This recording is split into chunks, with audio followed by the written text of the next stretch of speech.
Oh, goddamn. Killed by that same hollow soldier again. What a waste of souls. What should I do? I need to get back to my tavern. Maybe I should search for some better weapon. Or maybe some armor. Maybe... what? Who's there? Follow protocol, blood. Takeshi 69? That's my word. Is that you? Blinking got the stiffia. What are you saying? I don't need a new weapon? Or a new armor? I don't love what I sell. But what do I need? But that's gucci. I need bling? Rings and diamonds? How the hell should that help me to get past these hollow soldiers? A squad full of fucking killers, I'm a killer too. The magic of capitalism? Damn, you're right. Thank you, Takeshi 69. Now I will make it back to the tavern. Thank you, 69. Bleed blood. Hey kids, I'm Dad. Welcome to the Dead End Inn. Today I brought a whole crate of loot back from my adventures in good old Lordran. And I think you will be interested in what it might be, but chill. Hey, hands off the crate. I said chill. First, let me explain by asking you a question. Did you ever scroll through the list of rings in D&D Beyond? Or any item list for that matter? But we concentrate on the rings today. And you sat there thinking, damn, that is some boring ass rings. And there's only like 35 of them, and half of them are kept behind some adventure books I didn't buy. Okay, to be fair, there are some cool ones like the Ring of Spellstoring, but there could be more. That's my point. So you sat there, disappointed. So you went back to playing your favorite video game to let some steam off. Dark Souls. You fought yourself through the undead berg and boom, what's that? An item lying behind that black knight. You slayed that knight and grabbed the item. A blue tearstone ring? Old wounds get opened back up. Why can't D&D have such cool rings as Dark Souls? Why can't there be some raccoon looking dude that could translate some of the Dark Souls rings into usable Dungeons and Dragons rings? There can be, and there is. This raccoon looking dude here made it. I'm a Tanuki, by the way. 69 rings. Nice. It's not just from Dark Souls 1, but the whole Dark Souls trilogy. Handcrafted and pressed into easy to handle item cards. And if you don't like Dark Souls, this video is still for you because I made 69 Nice. usable rings that you can add into your ongoing campaign. And yes, before you ask, you can download them all for free. So may I present you the Dungeons and Dragons 5th edition Dark Souls Bling and Ring Pack. You can now open the crate. Not so shy. I won't slap you again. Even though the following homebrew content is handcrafted by a self-proclaimed brewer expert, the brew is not playtested and may result in a total annihilation of your player party and or the destruction of any balancing prior to the implementation of the brew. Please enjoy the brew with caution and at your own risk. Okay folks, my goal was to translate the effects of the Dark Souls rings into usable D&D items, since Dark Souls has some game mechanics that doesn't translate well into the rules of D&D, like its stamina system, that goddamn stamina system. I had to cut some corners in some cases, and I had to reinterpret it, and I had to reinterpret some rules in others. But overall I stayed relatively true to the original. Now, enough talking. Take a sip of your Estus and let's us get to the blade.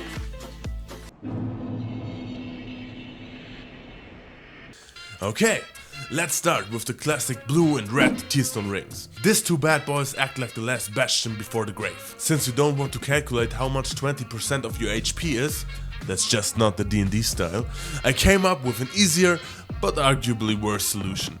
You just look up your highest hit die. So if you're a barbarian, it's a d12. If you're a rogue, it's a d8. If you're a rogue barbarian, it's a d12 again. If you have a d12 hit die and you have only 12 HP left, these two bad boys activate. The blue one makes you resistance against all damage and maybe lets you survive 1 or 2 additional blows, while the red one boosts your damage output by adding 1 additional damage die. If you hit with an 1d8 longsword, boom, 2d8.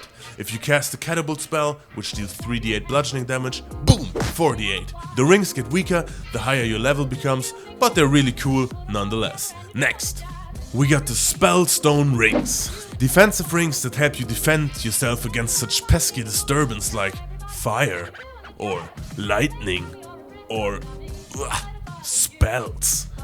Here you got the Spellstone plate ring.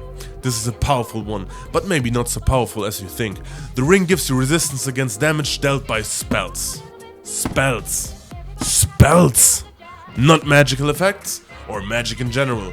This boy is your best friend if you have made 1 or 2 enemies more than necessary in that mage guild you once worked for. Then the Flame, Thunder and Dark Stoneplate ring, which gives you resistance or immunity, if already resistant, to their corresponding type. Dark is a thing in Dark Souls, in D&D not so much. It's now necrotic and psychic damage.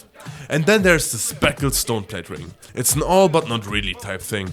It combines some attributes of all others and is like Mario and this weird Nintendo sport games. It can do all things, but isn't in anything the best, which makes it oddly enough the best choice. Ha! Havel's ring, also a real classic. If you want to be the pack donkey of the group, that's your choice.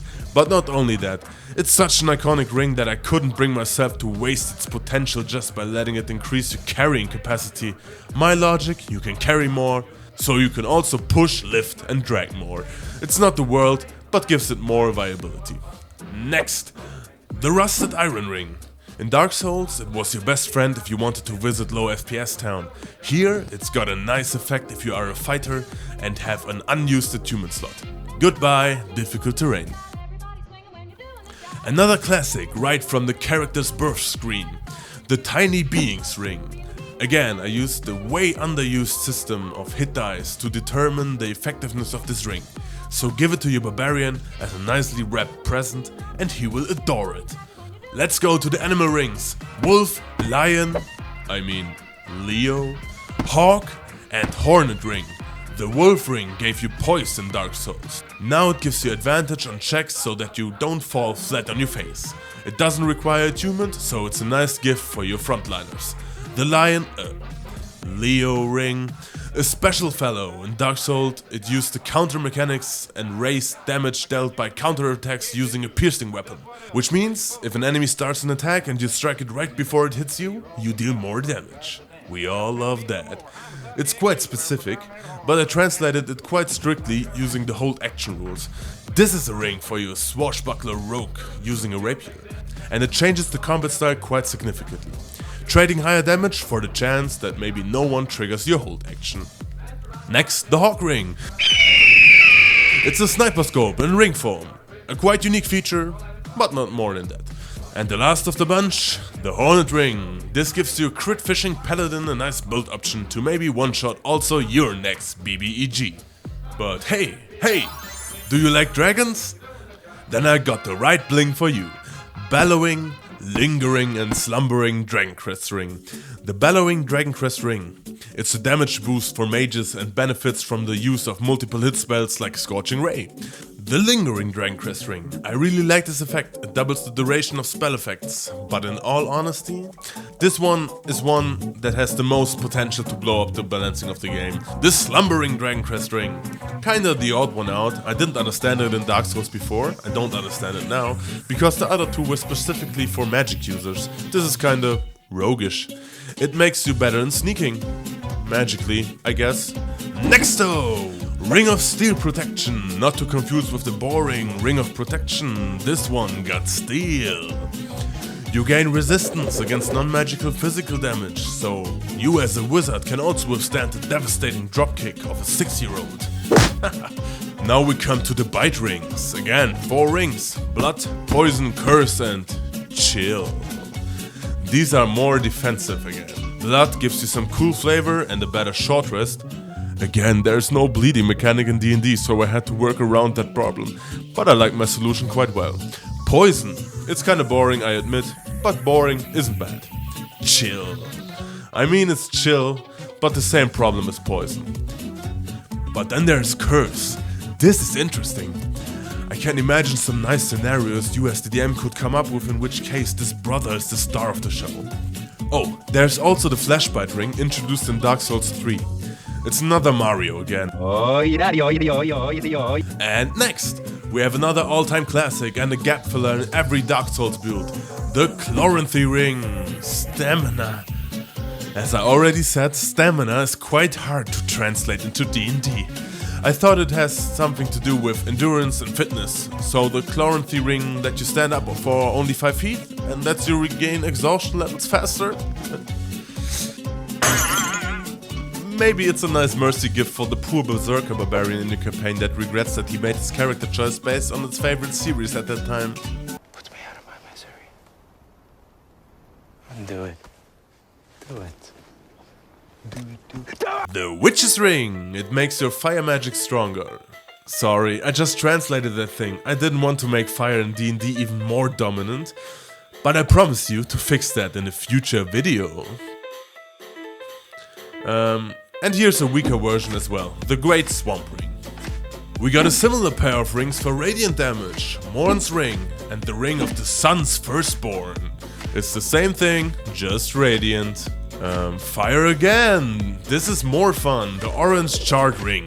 This is mostly just a key item in Dark Souls 1 to access an important area, but I thought it would be cool to walk on lava in D&D, and in D&D it can function as a key to important areas as well. For some weird reason in Dark Souls your kick animation gets a fire upgrade. Oh! With no actual effect, it's just visual. But here you can make some fire damage with unarmed strikes. The monks will love it. Did you hear that? There's some juice on the way! Here's the Ring of Sacrifice, as well as its rare version. I find them extraordinarily interesting. If you wear the normal Ring of Sacrifice and fail a death save, you instead succeed in it, but the ring breaks. This captures the exact same feeling as the rings in Dark Souls. Should I wear it? What if it breaks, even though I didn't really needed it because the cleric just needed another turn to get to me? But what if I really needed it and didn't wear it, then I really needed it? There's a choice to make. They don't require attunement, so you can actually wear multiple of them, for my more paranoid friends, and even that would not break the game. The rare version is an instant revive, which is a nice item to have, but it also breaks. Wait, there are more classics on the way? Oh yeah! You don't want the snake in the garden, but you want it on your ring. The covetous silver and gold serpent ring. Now that's some real classics. Beethoven style. The golden one simply gives you advantage on greedy perception checks. It's really nice to have, especially for the DM who wants that their players find the good stuff. It's a simple ring, but so was the original. The silver ring on the other hand is a really interesting choice, and I had to make some mental gymnastics to convert it in its current form. Since souls aren't a thing in D&D, at least not in the same way as in Dark Souls, the covetous silver serpent ring prints now actual money. Or founds coins, I guess. But basically, if you kill a creature, you get some free coins. The bigger the creature, the bigger the coins. Morally, it's evil, but nonetheless charming. Who likes biodegradable items? Druids! But these rings will be enjoyed by everyone. The Darkwood Grain Ring is a pretty funny ring in Dark Souls. It gives you the ability to ninja flip. You can still flavor it that way, but mechanically speaking, it gives you a little bit of speed if you dodge or disengage. What's the opposite of dark? East?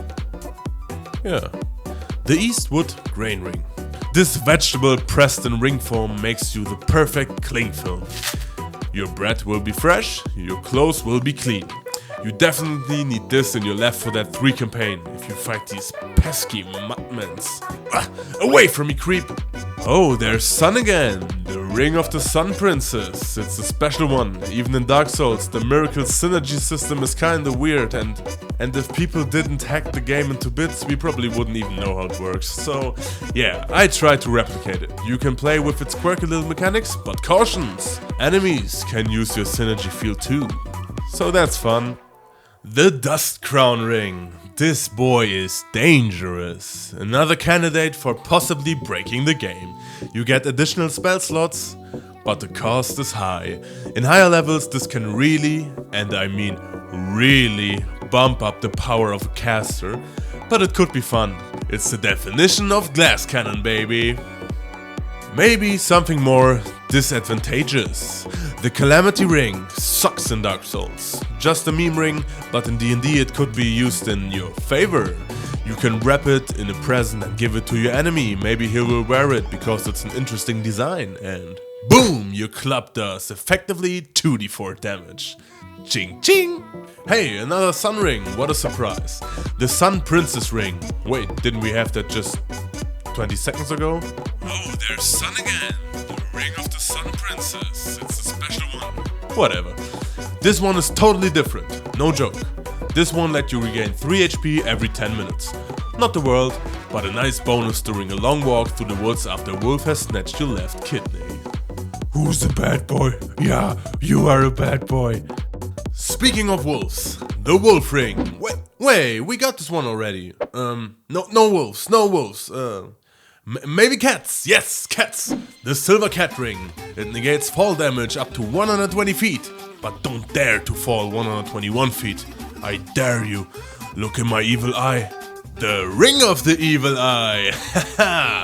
Now you can see a group of goblins not just as annoying cannon fodder, but as a healing potion. Wow, this list is long. Let's quickfire a bit. Obscuring ring, advantage on stealth checks. Horsehoof ring, advantage on checks to shove a creature. Dragon scale ring, crit negation. Wear your adamantine armor on your ring finger. Sage ring, rituals but express delivery. Knight's ring, +1 to strength. Hunter's ring, +1 to dex. Scholar's ring, +1 to intelligence. Priest's ring, +1 to wisdom. And Artist's ring, +1 to charisma. Priests and artists don't exist in Dark Souls, but I wanted to be fair to all classes. I'm a good boy, yeah, I'm a good boy. Prisoner's chain, a +2 to con, but you always take additional psychic damage whenever you take any damage. Flint's ring, the less close, the more damage. Sexy.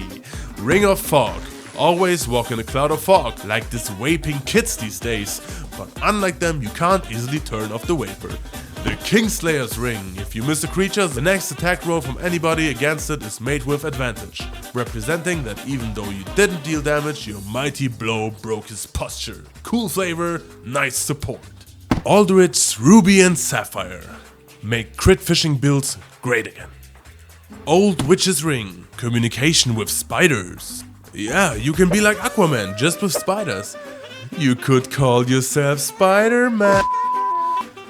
White Seance ring, you can prepare more spells.